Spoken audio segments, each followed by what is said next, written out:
Para el laboratorio 3A, en la primera tarea, se buscaba reemplazar los valores faltantes en las columnas stroke, horsepower y peak RPM dependiendo de su distribución.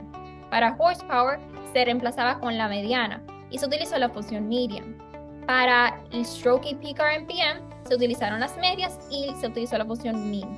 En ambos casos, la función replace se utilizó para reemplazar los valores. En la segunda tarea, donde se buscaba transformar los datos, se utilizó la fórmula de conversión para transformar los datos de la columna Highway MPG y se utilizó la función rename luego para cambiar el nombre de la columna.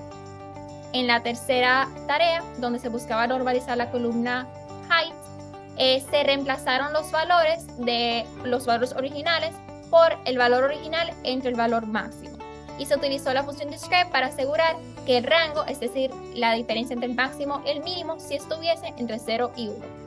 Finalmente, para la cuarta tarea, donde se buscaba crear una variable indicadora para la variable aspiration, se utilizó la función getDummies para crear la variable, rename para renombrar las columnas, concat para combinar el data frame original con el data frame del aspiration bars creado y finalmente drop para eliminar la columna original.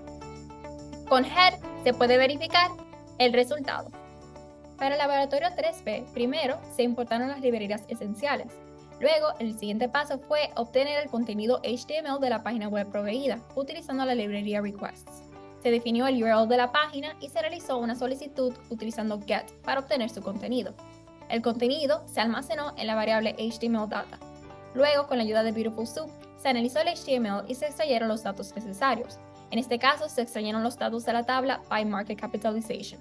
Para esto, primero se creó un data frame vacío llamado data con las columnas name y market cap. Luego se iteró sobre las filas del tercer t-body del HTML para especificar la correcta tabla usando find all de Beautiful Soup. Dentro de cada fila, se buscaron las celdas TD y se almacenaron en la lista call.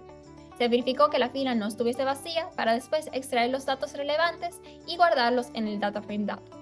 Una vez los datos fueron extraídos, se guardaron en un archivo JSON utilizando pandas. Esto se realizó con la función toJSON, que permitía almacenar los datos de una manera más estructurada. El siguiente paso fue llamar al API para obtener datos recientes de tasas de cambio de dólar. Utilizando la librería request, se definieron la clave API y el URL. Después se realizó una solicitud con get al API y se guardó la respuesta en formato de texto.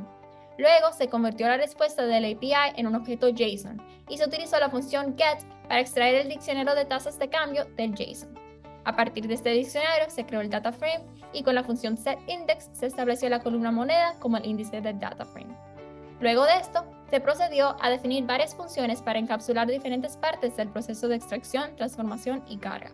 La función extract from JSON se encargaba de leer un archivo JSON y convertirlo en un data frame de pandas.